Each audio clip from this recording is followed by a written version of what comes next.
لا تنسى قراءة سورة الكهف، فهي نور بين الجمعتين كما يقول الحبيب عليه أزكى وأفضل الصلاة والسلام.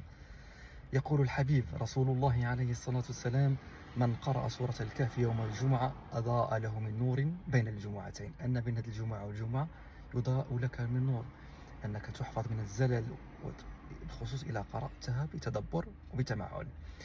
ويقول الحبيب عليه الصلاة والسلام في حديث آخر: من يحفظ 10 الآيات ديال سورة الكهف الأولى كيتحفظ من الفتنة ديال المسيح الدجال.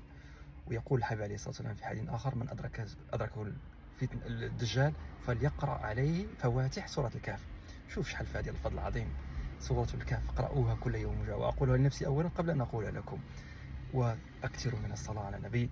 كيف ما كنقول لكم يوم الجمعة قال الحبيب عليه الصلاة والسلام: أكثروا عليه صلاة يوم الجمعة وليلة الجمعة، فمن صلى عليه صلاة صلى الله عليه 10. شنو نديروا الجمعة إن شاء الله نقرأ سورة الكهف ونكثر من الصلاة على النبي. اللهم صل على سيدنا محمد.